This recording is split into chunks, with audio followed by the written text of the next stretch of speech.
오늘 살펴볼 하나님의 말씀은 마태복음 23장 제자들에게 선포한 예수님의 특강 세미나입니다.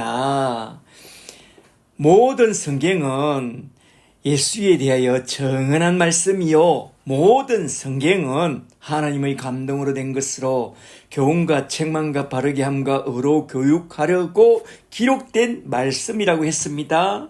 그래서 저는 예수 십자가의 복음에 대하여 정언하고 교훈과 책망과 바르게 함과 의로 교육하려고 합니다.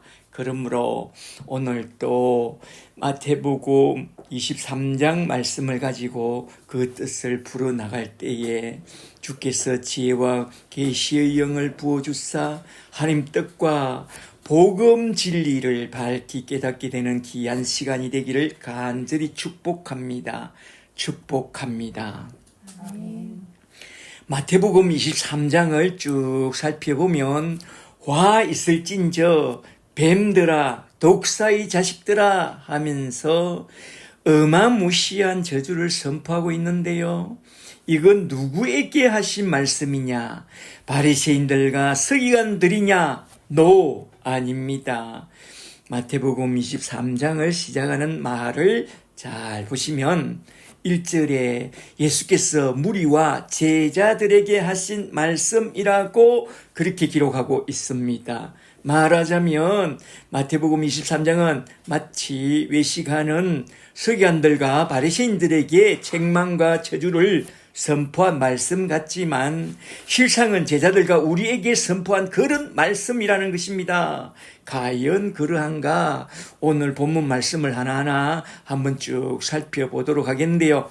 마태복음 23장을 쭉 보면 크게 두 대목으로 나눠서 외식하는 서기관들과 바리새인들에게 책망과 저주를 선포하고 있는데, 첫째로 먼저 첫 번째 대목에선 23장 1절부터 12절로서 외식하는 서기관들과 바리새인들의 사상과 행위에 대하여 주의하라는 말씀이 딱 나오고, 둘째 대목에선 외식하는 서기관들과 바리새인들에게 7가지 화와 저주를 선포한 말씀이 쭉 나온 후에 끝으로 마지막 구절인 22장 37절에서 예루살렘의 종말을 선포하면서 23장이 딱 끝이 나는데요. 오늘은 예수님이 그 제자들과 무리들 앞에서 저 외식하는 서기관들과 바리새인들의 죄를 책망하면서 경고하신 말씀을 크게 두 대지로 나누어서 한번 쭉 살펴보고자 합니다. 한번 잘 들어보세요. 본론에 들어가기 전에 먼저 서기관들과 바리새인들이라는 호칭에 대하여 좀 살펴보고 넘어가고자 합니다. 제가 이번에 마가복음을 통해서 큐티를 하는 중에 마가복음 2장 16절에 바리새인의 서기관들이 라는 문구를 보고 주석을 보니 이렇게 설명하고 있었습니다. 바리새인 중에 시험을 쳐서 합격한 자에게 서기관 또는 율법사, 율법교사라는 랍비의 자격을 준다고 해요.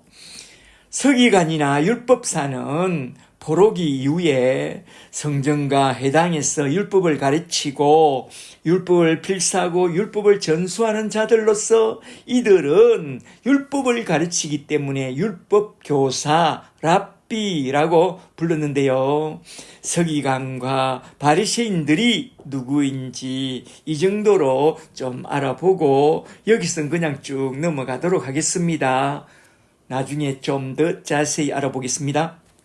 먼저 첫 번째 대지로 넘어가서 마태복음 23장 1절부터 12절에 나온 말씀, 외식하는 자들에 대한 주님의 책망과 경고의 말씀부터 한번 쭉 살펴보도록 하겠습니다. 23장 1절부터 시작하는 말씀을 다시 잘 보세요. 누구에게 말씀하고 있죠? 분명하게 무리들과 제자들에게 말씀하고 있습니다. 23장 1절에 이에 예수께서 돌이켜 무리와 제자들에게 말씀하여 이르시되 서기관들과 바리새인들이 모세의 자리에 앉았으니 그러므로 무엇이든지 그들이 말하는 바는 행하고 지키되 그들이 하는 행위는 본받지 말라 하면서 책망하고 있는 이 말씀을 가만히 살펴보면 크게 세 가지로서 저 외시관은 서기관들과 바리새인들의 문제점을 쭉 제기하고 있는데요. 한번 잘 들어보세요. 첫째는 그들의 언행 불일치를 딱 지적합니다. 그들은 모세의 자리에 앉아서 율법을 가르치나 말만 하고 행치 않는다는 것입니다. 3절을 잘 보세요. 그러므로 무엇이든지 그들이 말하는 바는 행하고 지키되 그들이 하는 행위는 본받지 말라. 그들은 말만 하고 행하지 아니하며 또 무거운 짐을 묶어 사람의 어깨에 지우되 자기는 이것을 한 손가락으로도 움직이려 하지 아니하며 이렇게 그들은 모세의 자리에 앉아서 말만 하고 행치 않고 다른 사람들에게 율법의 짐을 지우되 자기들은 손가락 하나도 까딱하지 않는 그것이 그들의 큰 문제라는 것입니다. 둘째는 그들은 사람을 너무 의식한다는 것입니다. 사람을 너무 의식하지 마세요. 모든 것을 하나님 앞에서 행해야 하는데 사람들에게 잘 보이려고 하니 그들은 결국 외식하게 된 그게 큰 죄와 큰 문제라는 것입니다. 5절을 잘 보세요. 그들의 모든 행위를 사람에게 보이고자 하나니 이게 외식이죠. 곧 그 갱문띠를 넓게 하며 옷수를 길게 하고 구제와 자선으로 가난한 자를 돌본다고 하면서 오히려 과부의 가산을 삼키며 외식으로 길게 기도하는 그게 그들의 큰 죄요, 큰 문제라는 것입니다. 6절부터 지적하는 그들의 병폐를 잘 보세요. 6절에 그들은 잔치의 상석과 회당의 높은 자리 상자와 시장에서 문안받는 것과 사람들에게 랍비라 칭함을 받는 것을 좋아하느니라. 여기서 랍비란 율법 교사로서 말하자면 바리새인들 중에 율법사요 서기관들에 대한 극존칭이 랍비라고 해요. 신자란 마땅히 하나님을 의식하고 자기를 낮추고 하나님의 영광만 드러내야 합니다. 그런데 사람을 의식하고 자기를 드러내고 자기를 높이려고 한다면 그건 하나님의 영광을 갈취하는 것입니다. 그래서 주님은 마태복음 23장 8절에서 이렇게 강력하게 훈계하고 있습니다. 23장 8절부터 잘 보세요. 8절에 그러나 너희는 랍비라 칭함을 받지 말라. 너희 선생은 하나요 너희는 다 형제니라. 땅에 있는 자를 아버지라 하지 말라. 너희의 아버지는 한 분이시니 곧 하늘에 계신 자시니라.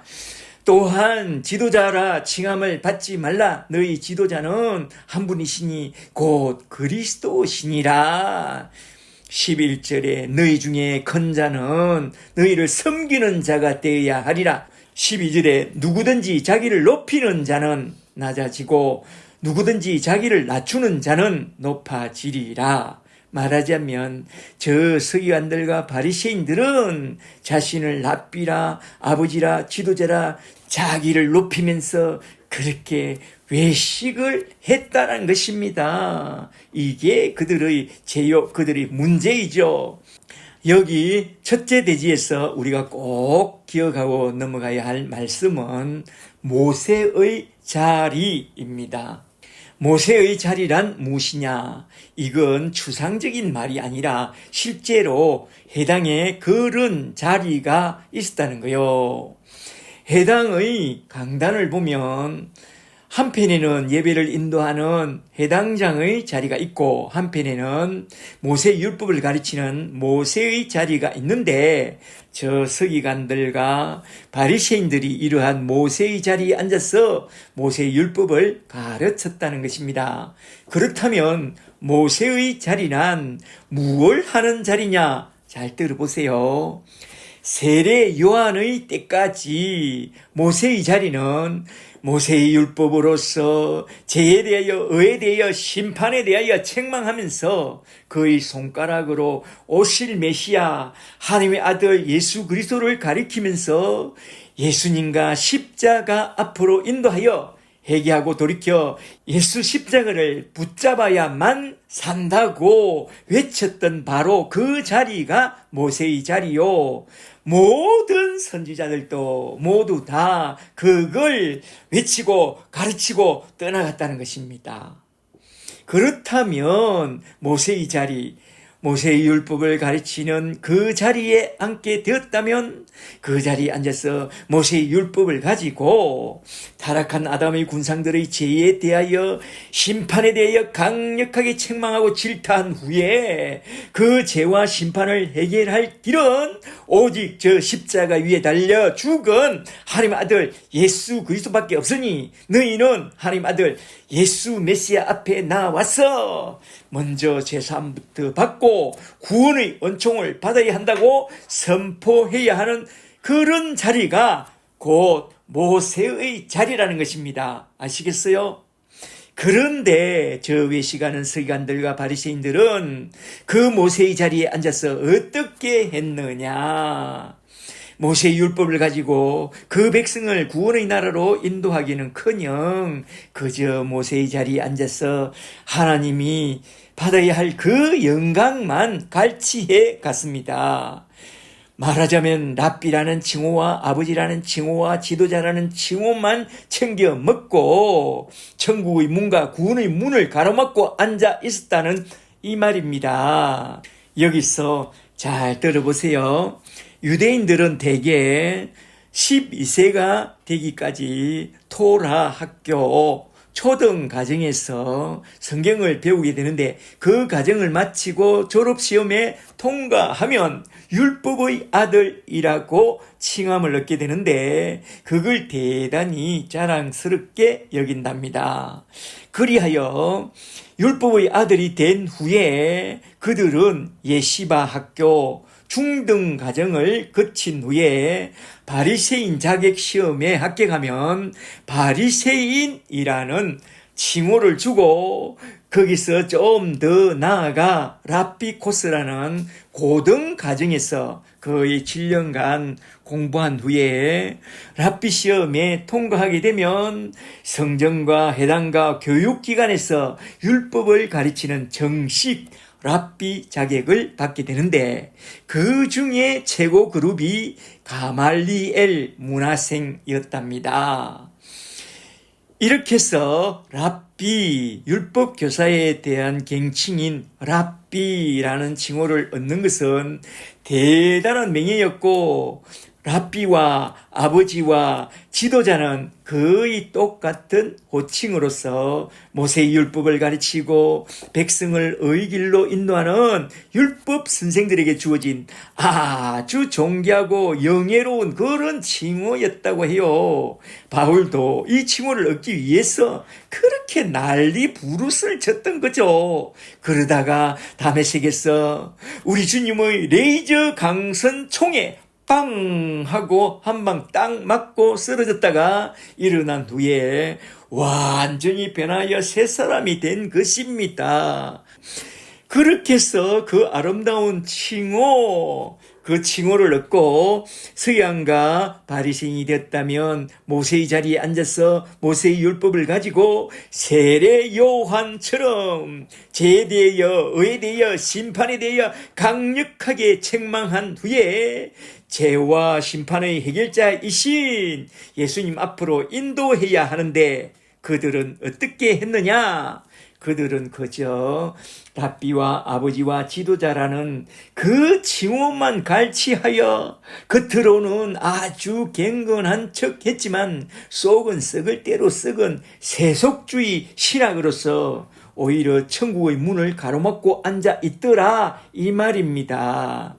그리하여 그들은 마태복음 23장에서 주님께 이렇게 강력한 책망을 듣게 된 것입니다. 그들은 야고보서 1장 27절에서 하신 말씀처럼 고아와 가부를 그 환난 중에 돌아보고 또 자기를 지켜 세속에 물들지 않는 경건한 삶을 살아야 하는데 그 정반대로 갔습니다. 왜 그렇게 되었느냐? 그건 그들의 타락한 세속주의 신학 때문에 그리 된 것입니다. 그래서 신학이 참으로 중요하다는 것입니다. 신학이 참으로 중요해요. 그들의 타락한 신학을 한번 잘 들어보세요. 그들의 신학은 하나님을 잘 믿으면 땅에서 잘 되고 첫째로 만사행통하고 둘째로 무병장수하며 셋째로 죽으면 당연히 천당에 들어간다는 그런 세속주의 번영 신학입니다. 말하자면 하나님을 잘 믿으면 첫째로 범사가 잘 되고 둘째로 늘 강건하며 셋째로 영혼도 잘 된다는 그런 번영 신학이죠. 오늘날 대부분의 교회가 가르치는 그 세속주의 번영신학과 거의 똑같죠. 똑같아요. 그리하여 그들은 병든 자, 고아와 가부, 가난한 자는 저주받아서 그런 거라고 아주 무시하고 또 성공하지 못한 가난한 작은 교회 사람들을 개무시하죠. 왜? 그건 신학이 잘못되어서 그러는 것입니다. 신학이 중요합니다. 예수님이 그들을 크게 책망한 것은 그들의 세속주의 신학과 그들의 타락한 신앙이었습니다. 신학이 부패하면 신앙도 타락하게 됩니다. 신학과 신앙은 하나로 연결되어 있습니다. 예수님이 그들을 크게 책망했는데요. 그러한 우리 주님의 호된 책망을 깊이 받아들이고 돌이켜 회개하고 주님의 발 앞에 무릎을 꿇고 나온 자가 있었으니 그가 누구냐? 바로 우리 바울 형님이죠. 그의 간증을 한번 좀 들어보도록 할까요? 로마서 2장 17절을 좀 보세요. 잘 들어보면 이건 바울 자신의 간증이라는 것을 우리는 알 수 있습니다. 로마서 2장 17절에 유대인이라 불리는 너가 율법을 의지하며 하나님을 자랑하며 율법의 교훈을 받아 하나님의 뜻을 알고 지극히 선한 것을 분간하며 맹인의 길을 인도하는 자요 어둠에 있는 자의 빛이요 율법의 지식과 진리의 모범을 가진 자로서 어리석은 자의 교사여 어린아이의 선생이라고 스스로 믿으니 그러면 다른 사람을 가르치는 너가 너 자신은 가르치지 않느냐? 도둑질하지 말라 선포하는 너가 도둑질하느냐? 간음하지 말라 말하는 너가 간음하느냐? 우상을 가증히 여기는 너가 신전 물건을 도둑질하느냐? 그 도둑질은 11자와 흙물이라고 그러죠. 23절에 율법을 자랑하는 너가 율법을 범함으로 하나님을 욕되게 하느냐? 기록된 바와 같이 하나님의 이름이 너 때문에 이방인 중에서 모독을 받는도다. 우리 때문에 하나님이 욕을 들으면 되겠어요? 그리하여 바울은 이러한 율법의 정죄를 받고 모세의 자리에서 내려왔고 예수 십자가 앞으로 나아가서 십자가의 복음을 붙잡고 제3과 구원의 은총을 받았습니다. 그리하여 모세의 율법을 가지고 예수 십자가의 복음을 전하는 그런 예수의 증인이 된 것이죠. 그러나 그와 반대로 모세의 자리에 앉아서 율법 선생이 되어 자신을 높이고 자신의 이문을 챙기는 그런 외식하는 자의 길로 나아가게 된다면 어떻게 되느냐? 화 있을진저 저주를 받게 된다는 것입니다. 그렇다면 우리는 어떻게 해야 하느냐? 우리 주님의 책망을 듣고 모세의 자리에서 내려온 후에 십자가 앞으로 나왔어. 예수 십자가의 은총과 함께 제3가 구원부터 딱 받아야 합니다. 그런 후에 날마다 자기를 부인하고 자기 십자가를 지고 예수님만 바라보며 낮은 자리에 서서 복음을 따라 섬기는 종으로 살아야 합니다. 이것이 곧 그리스도 예수의 마음이니 우리는 이러한 우리 주님의 마음을 품고 복음으로 섬기는 종으로 살아가야 합니다. 모세의 자리에 앉게 되었다면 예수님처럼 세례요한처럼 타락한 아담의 군상들에게 죄에 대하여 의에 대하여 심판에 대하여 강력하게 책망한 후에 모든 죄와 저주의 해결자이신 우리 주님 예수 십자가 앞으로 인도하는 그런 예수의 증인이 되어 바람처럼 살다가 불꽃처럼 사라지는 그런 복된 예수의 사람들이 다 되시기를 주 예수 그리스도의 이름으로 간절히 축복합니다. 축복합니다.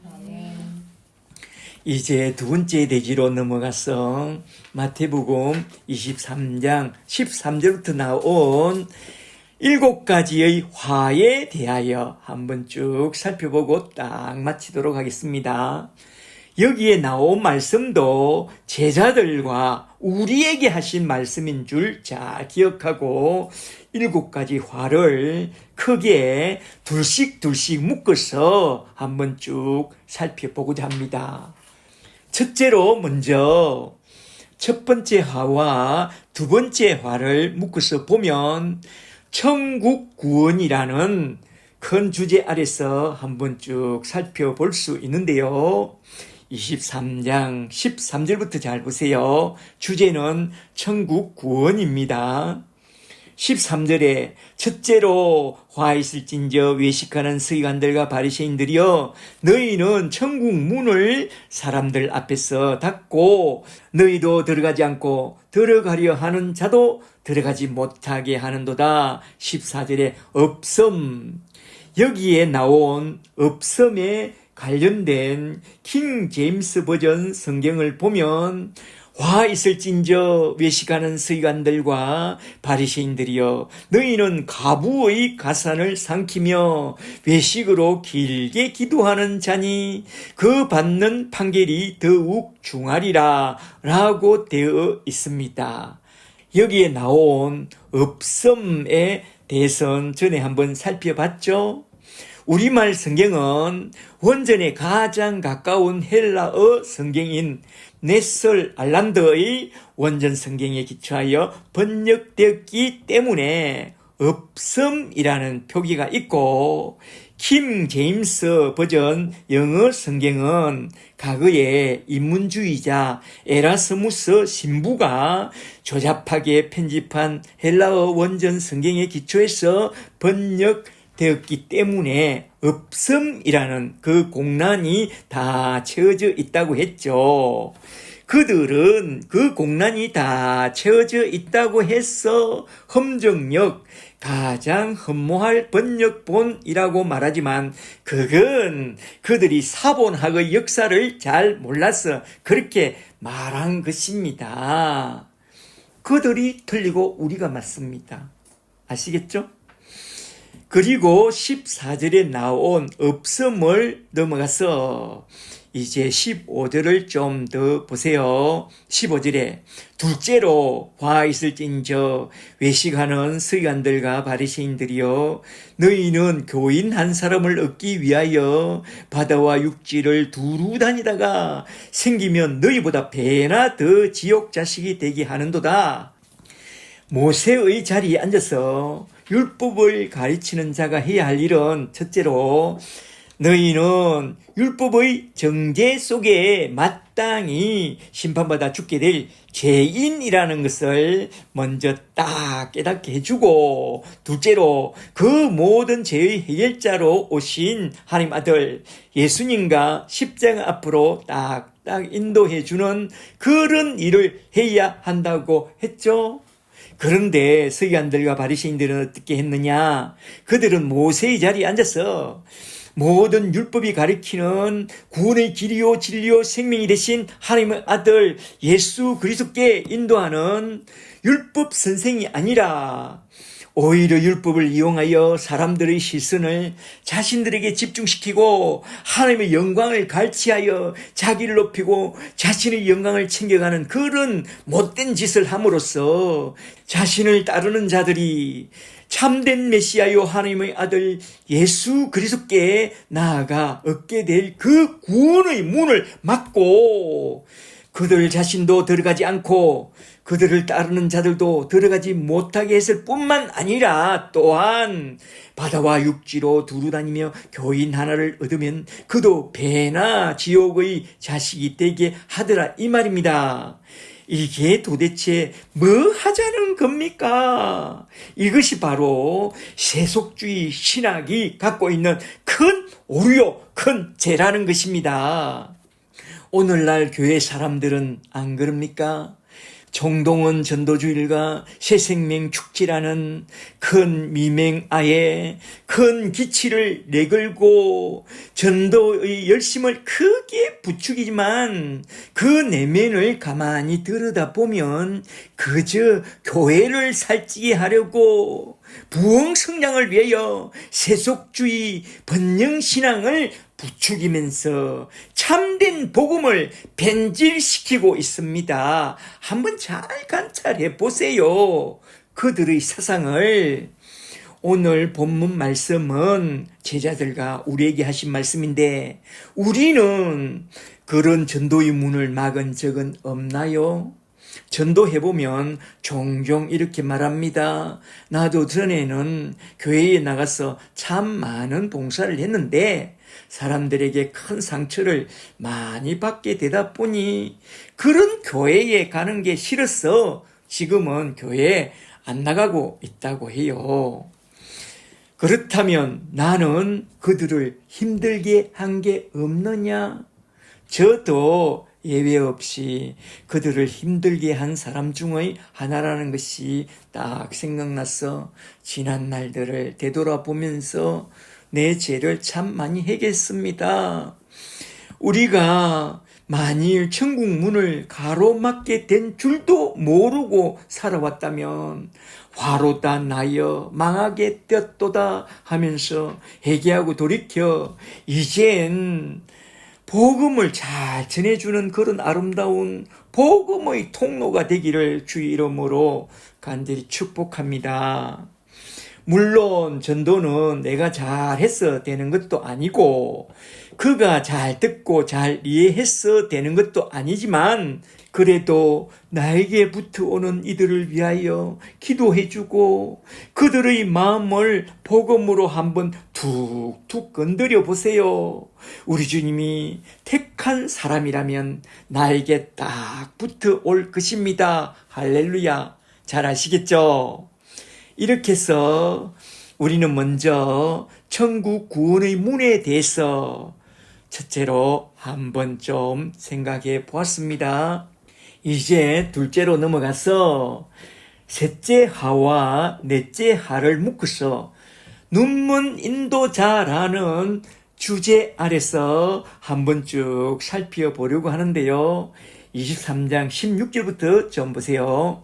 16절에 셋째로 화 있을진저 너희 눈먼 인도자여 너희가 말하되 누구든지 성전으로 맹세하면 아무 일도 없거니와 성전의 검으로 맹세하면 지킬지라 하는도다. 셋째 하는 맹세의 문제를 다루고 있죠. 17절에 어리석은 맹인들이여 어느 것이 크냐 그 검이냐 그 검을 거룩해 하는 성전이냐? 너희가 또 이르되 누구든지 제단으로 맹세하면 아무 일도 없거니와 그 위에 있는 예물로 맹세하면 지킬지라 하는도다. 여기서 딱 보니 이들은 제사보다 제밥에 더 관심이 많은 것 같죠? 19절에 맹인들이여 어느 것이 크냐? 그 예물이냐? 그 예물을 거룩하게 하는 제단이냐? 그리고 23장 23절로 넘어가서 좀 더 보세요. 23절에 넷째로 화 있을진저 외식하는 서기관들과 바리새인들이여 너희가 박하와 해안가 근처의 11조는 안 해도 될 11조는 들이대 율법의 더 중한 바 정의와 긍휼과 믿음인데 의와 인과 신은 너희가 버렸도다. 그러나 이것도 행하고 저것도 버리지 말라. 말하자면 11조도 드리고 의와 인과 신도 버리지 말라 이 말입니다. 24절에 맹인된 인도자여 하루살이는 즉 11조는 걸러내고 딱딱 드린다 해서면서 낙타는 의와 인과 신은 삼키는 도다. 의와 인과 신은 무시하는도다. 넷째 화는 11조의 문제를 다루고 있습니다. 잘 보세요. 셋째 화와 넷째 화의 핵심 코드는 눈먼 소갱입니다. 이렇게 눈먼 소갱, 눈먼 인도자를 저 서기관들과 바리새인들이 하는 짓을 좀 보세요. 하루살이 같은 11조는 그렇게 크게 강조하면서 가부의 가산을 낙타처럼 꿀떡꿀떡 삼키니 그들은 돈을 사랑하는 자라 의와 인과 신을 저버렸습니다. 마치 오늘날 큰 교회 목사님들과 똑같아요. 사람들은 그들의 외식에 다들 쏟고 있죠. 주님은 그런 자들에게 화 있을진저 하면서 그런 자들에게 하와 저주를 딱 선포하고 있습니다. 여기서 화 있을진저라는 이 저주의 문구에 대하여 구약 성경을 통해서 이건 무엇에 대하여 하와 저주를 선포하고 있는지 한두 군데만 한번 좀 살펴보고 넘어가면 참 좋겠습니다.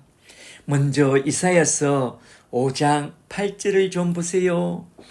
그 유명한 포도원의 노래가 나온 후에 처음으로 화에 대하여 선포한 말씀인데요. 이사야서 5장 8절에 가옥에 가옥을 이으며 전토에 전토를 더하여 빈틈이 없게 하고 이 땅 가운데서 홀로 거주하려는 자들은 화 있을진저. 말하자면 신자라는 양반이 혼자 잘 먹고 잘 살아가겠다고 부동산 투기나 하고 있으니 화 있을진저.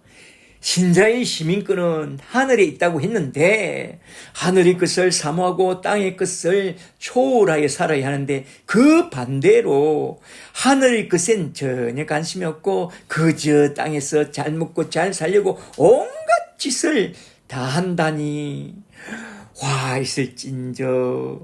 결국엔 영원한 저주를 받게 된다 이 말입니다. 그리고 하박국 2장 9절을 좀 더 보세요.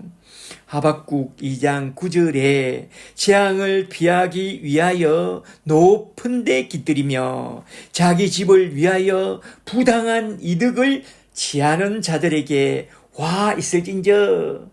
말하자면 혼자 잘 먹고 잘 살려고 이렇게 몸부림 치는 자에게 화 있도다 이 말입니다. 이게 뭡니까?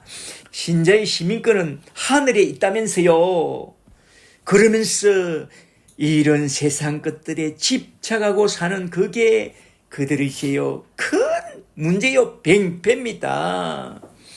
저 서기관들과 바리새인들처럼 좀 더 가지고 좀 더 잘 살려고 돈을 사랑하는 자들아 화 있을진저 우리 주님은 그와 정반대로 살라고 말씀하신 것을 잘 알고 잘 들어라. 너희 부하려 하는 자들아, 돈을 사랑함이 일만악의 뿌리가 되나니 모든 시험과 올무와 여러 가지 어리석고 해로운 욕심에 떨어지나니 곧 사람으로 파멸과 멸망에 빠지게 하느니라. 디모데전서 6장 9절 말씀. 저 서기관들과 바리새인들 뿐만 아니라 예수를 믿는 우리 안에도 본성적으로 높아지기를 너무 좋아합니다. 왜냐하면 우리 주님 품으로 돌아오기 전에 저 높은 데를 구하라는 세상 정신을 너무나도 많이 배워왔기 때문입니다. 가정에서, 학교에서, 심지어 교회에서도 높은 사람이 되기를 구하라는 그런 꿈과 비전과 목적이 이끄는 삶을 참 많이 들어왔습니다. 그리스도가 이끄는 삶을 살아야 되는데 목적이 이끄는 삶을 살아야 한다고 목사들이 외치고 있어요. 그리스도를 버린 목사들, 그런 목적이 이끄는 삶을 우린 참 많이 들어왔습니다. 이제는 그리스도가 이끄는 삶을 들어야 됩니다. 너보다 나은 친구를 사귀라. 공부 잘하는 친구를 사귀라. 인맥 관리도 스펙이다. 그러면서 좀 더 높이 올라가야 한다고 해요. 그래서 나온 영화가 뭡니까? 청담동 스캔들 아닙니까? 세속주의. 그리 높아졌어. 뭐 할 거냐고 물으면 다른 사람을 도와주려고 성공하려고 그런다고 그래요. 그렇다면 애초에 지금부터 나보다 못한 사람들과 친구가 되고 나보다 못한 사람들을 도와주면 좀 안 되나? 그러니까 우리는 예수님께 다시 처음부터 잘 배워야 합니다. 배워서 남주나 하지 말고 배워서 남에게 베풀고 장사에서 남주나 하지 말고 장사에서 베풀고 섬기는 그런 제자의 도를 우리는 교회에서부터 잘 배워야 합니다. 가정에서 부모도 이걸 잘 가르쳐야 합니다. 할렐루야. 그리스도인이 되었는데도 여전히 끝없이 높은 데로 올라가고자 하는 사람들이요. 우리 목사님을 보라.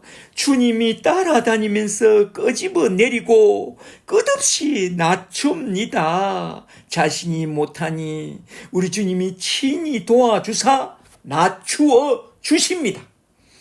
잘 되는 것이 저주가 될 수도 있고 잘 안 되는 것이 오히려 큰 복이 될 수 있으니 직장 실패로, 사업 실패로, 또는 가정의 실패와 육신의 질병으로 한없이 낮아져도 자기를 부인하고 예수 십자가를 지고 주여 하면서 잘 따라가는 것이 복입니다. 디모데전서 6장 7절에서 말합니다. 디모데전서 6장 7절에 우리가 세상에 아무것도 가지고 온 것이 없음에 또한 아무것도 가지고 가지 못하리니 우리가 먹을 것과 입을 것이 있은즉 족한 줄로 알 것이라. 그러므로 나는 먹을 것만 있으면 괜찮다. 혼자 남아도 괜찮고 병들어도 괜찮고 망해도 괜찮고 땅 한 방도 괜찮다. 내 주 예수 모신 곳은 그 어디나 하늘나라라고 고백하고 우리 주님이 인도하는 그곳에서 복음을 전하며 섬기는 자로 살다가 올라오라고 하시면 그냥 싹 들려 올라가면 됩니다. 눈먼 소경이 되어 이 세상만 바라보고 살다가 돌아가면 망합니다. 그러므로 천국 복음에 눈뜬 자가 되라 이 말입니다. 이렇게 해서 둘째 대목에선 교훈과 책망과 바르게 함과 어로 교육하기에 유익한 바른 진리를 한번 쭉 살펴봤습니다. 이제 세 번째로 넘어가서 다섯째 화와 여섯째 화를 묶어서 겉과 속이 다르다는 큰 주제 아래서 한번 쭉 살펴보려고 합니다. 23장 25절부터 좀 보세요. 25절에 다섯째로 화 있을진저 외식하는 서기관들과 바리새인들이여 장과 대접의 밑줄 짝 잔과 대접의 겉은 깨끗이 하되 그 안에는 탐욕과 방탕으로 가득하게 하는도다. 눈먼 바리새인들이여 너는 먼저 안을 깨끗이 하라. 그리하면 겉도 깨끗하리라. 아멘. 그리고 23장 27절로 넘어가서 좀 더 보세요.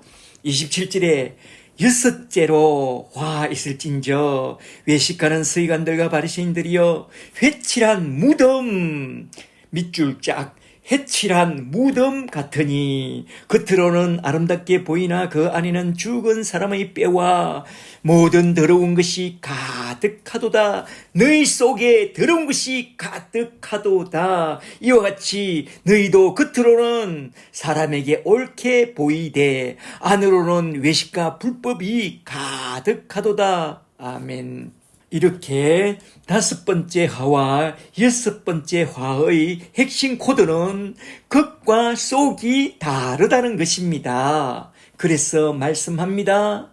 먼저 너희 속을 깨끗하게 하라. 그리하면 겉도 깨끗해지리라.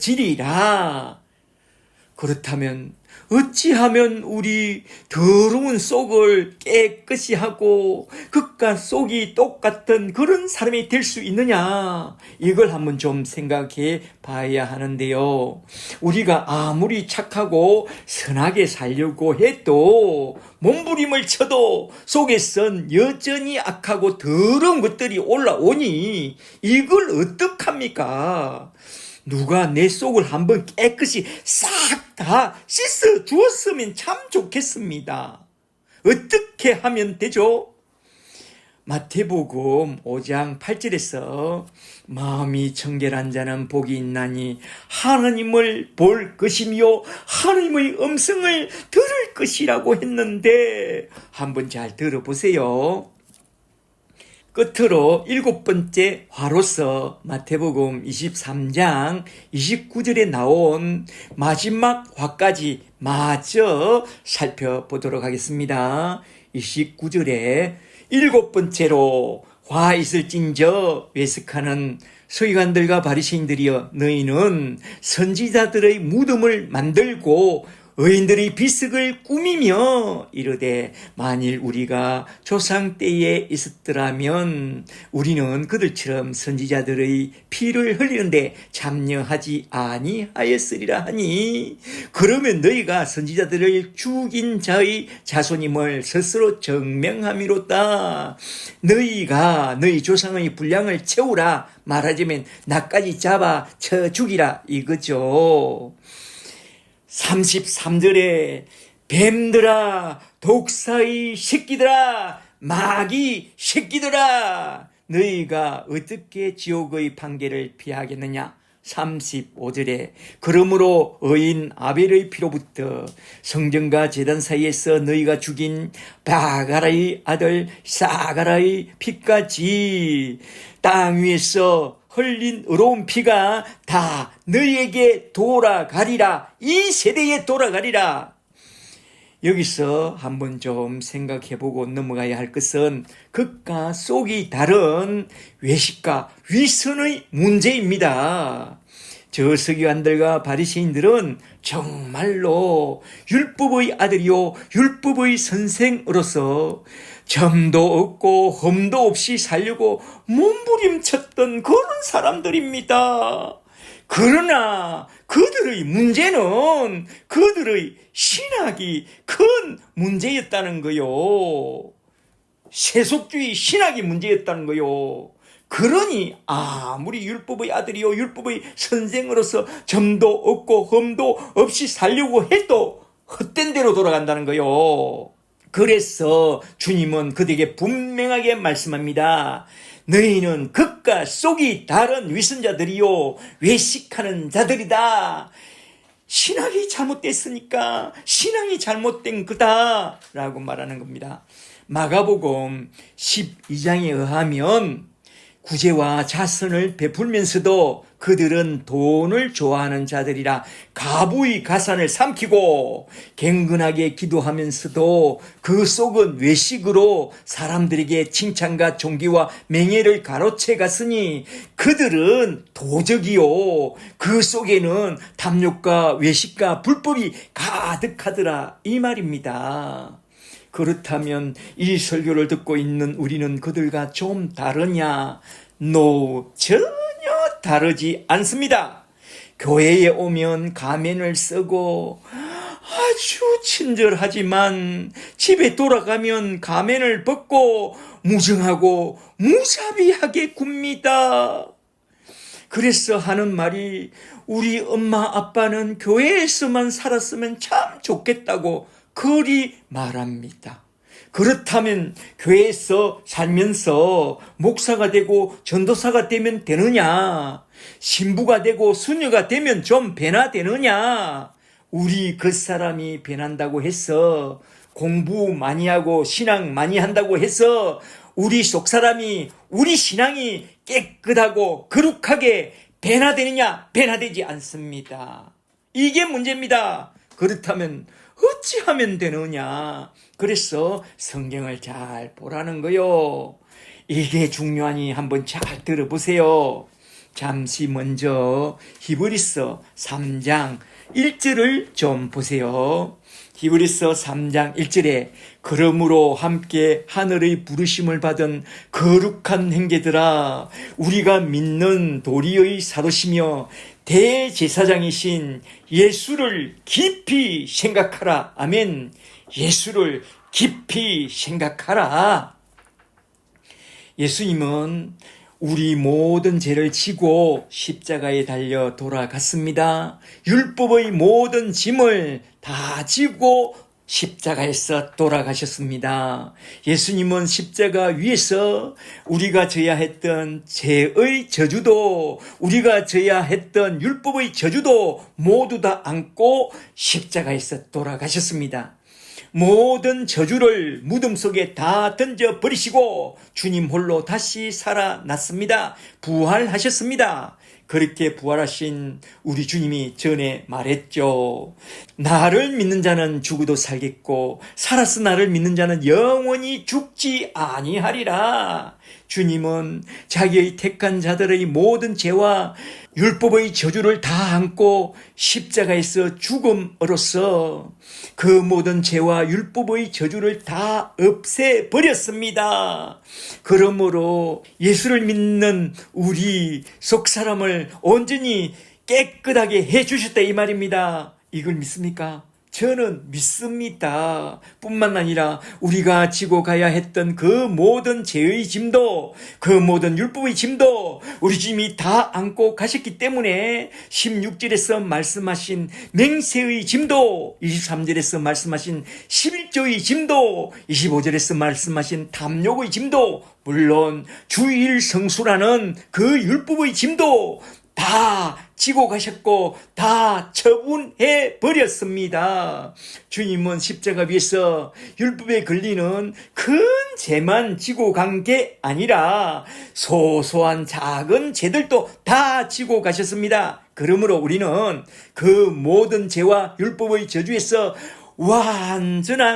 온전한 자유를 얻게 된 것입니다. 할렐루야. 해방되었네.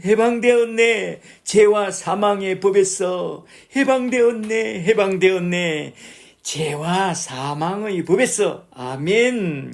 로마서 8장 1절에 그러므로 이제 그리스도 예수 안에 있는 자에게는 결코 정죄함이 없나니 이는 그리스도 예수 안에 있는 생명의 성령의 법이 죄와 사망의 법에서 우리를 해방하였습니다.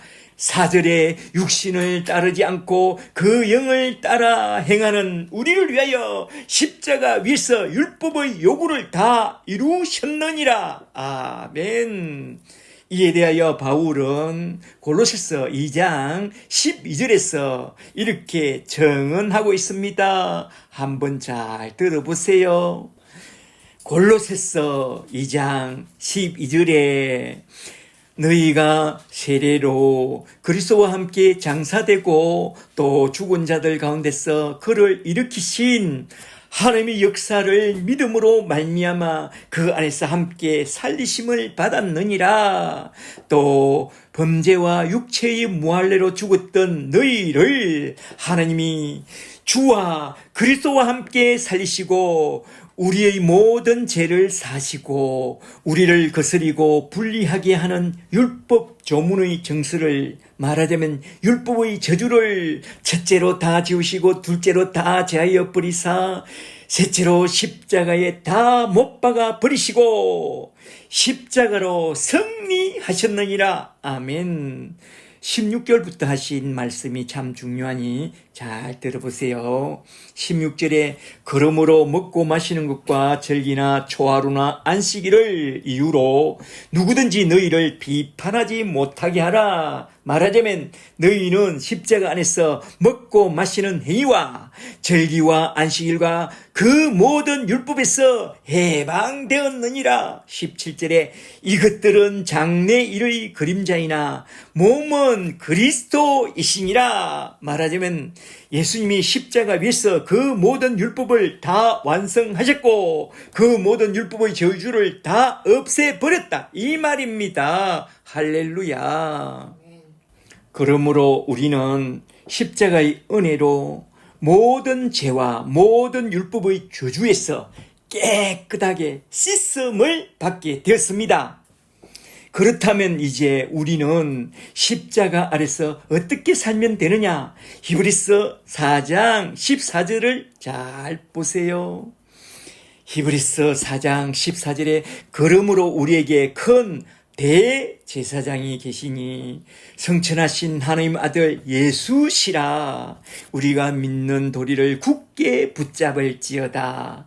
우리에게 있는 대제사장은 우리의 연약함을 동정하지 못하실 이가 아니요 모든 일에 우리와 똑같이 시험을 받으신 이로되 죄는 없으시니라.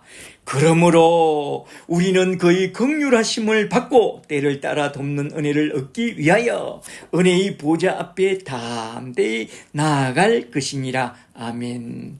그러므로 우리는 이제 예수님이 십자가 위에서 이루어 놓은 그 놀라운 은혜만 굳게 붙잡고 나아가면 됩니다.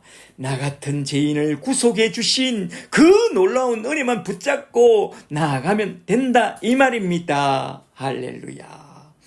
놀랍다 주님의 큰 은혜, 우리의 죄를 속하시려 갈보리 십자가 위에서 어린 양 보혈을 흘렸네. 4절에 비할 수 없는 그 은혜를 믿는 자에게 그저 주네. 형제여 주 앞에 나와서 떠지체 말고 곧 받아라. 주의 은혜 우리의 죄를 다 씻었네. 주의 은혜 우리의 죄를 다 씻었네. 나는 믿습니다. 우리 주님의 보혈의 능력을 믿습니다. 우리 주님은 자기 백성을 저희 죄에서 구원하러 내려오셨습니다. 죄와 율법의 저주에서 구원하러 오셨습니다. 병든 자 고치고 죽은 자 살리시고 저 원수마귀 사탄과 귀신을 내쫓으시고 택한 자기 사람들에게 구원의 손을 내밀어 주셨습니다. 그리하여 주님이 내민 그 손에 붙잡힌 자들은 십자가의 은총을 받게 되고 주님이 가신 길을 따라 저 부활의 나라에 들어가게 된 것입니다. 저와 여러분은 우리 주님이 내민 손에 붙잡혀 지금 여기까지 왔으니 예수 십자가의 복음에 온전히 붙들린 자들이 되어 저 하늘나라까지 이끌려가는 동안에 우리가 사는 게 좀 힘들고 어렵고 아파도 예수 잘 믿고 예수 십자가 든든히 붙잡고 내 평생에 나를 구원해 주신 우리 주님의恩寵을 노래하면서 예수의 증인으로서 아름답게 복음을 전하며 잘 살다가 저 영원한 천국 보량으로 다 들려 올라가는 그런 자들이 다 되시기를 주 예수 그리스도 이름으로 간절히 축복합니다. 축복합니다. 천상병 시인의 시 기천 하늘로 돌아가리라. 기천이라는 시를 좀 아세요? 한번 잘 들어보세요. 나 하늘로 돌아가리라. 새벽빛 와 닿으면 쓰러지는 이슬처럼 영롱하게 살다가 더불어 손에 손잡고 나 하늘로 돌아가리라. 노을빛과 함께 아름답게 살다가 단둘이서 저 기슭에서 놀다가 구름 손짓하면 나 하늘로 돌아가리라. 기천하리라. 아름다운 이 세상 소풍 끝내는 날 가서 참 아름다웠더라고 나는 말하리라. 할렐루야. 이게 우리 신앙이죠. 이제 끝으로 마태복음 23장 37절만 좀 살펴보고 딱 마치고자 합니다. 잘 보세요. 마태복음 23장 37절에 예루살렘아 예루살렘아 선지자들을 죽이고 너에게 파송된 자들을 돌로 치는 자여 암탉히 그 새끼를 날개 아래 모음같이 내가 너 자녀를 모으려 한 일이 몇 번이더냐. 그러나 너희가 원치 아니하였도다. 보라 너희 집이 황폐하여 버려진 바 되리라. 내가 너희에게 이르노니 이제부터 너희는 찬송하리로다. 주의 이름으로 오시는 이여 할 때까지, 주의 재림할 때까지 나를 다시 보지 못하리라 하시니라. 아멘.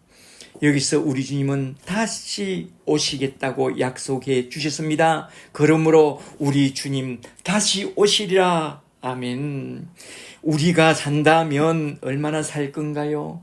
잠시 잠깐 지나는 이 세상길에서 우리는 오직 주 예수 다시 오실 때까지 우리 주님만 바라보고 예수의 증인으로 살다가 혹 넘어지고 자빠져서 화 있을진저라는 그런 소리를 듣게 되거든. 얼른 십자가 앞에 엎드려 다시 회개하고 돌이켜 다시 우리 주님 예수 십자가를 든든히 붙잡고 우리 주님의 온전하신 뜻을 따라 어디든지 우리 주님이 이끄시는 그곳에서 예수의 증인으로 아름답게 잘 살다가 우리 주님이 올라오라고 하시는 그날에 십자가를 든든히 붙잡고 저 영광 중에 들려 올라가는 그런 예수의 사람들이 다 되시기를 주 이름으로 간절히 축복합니다.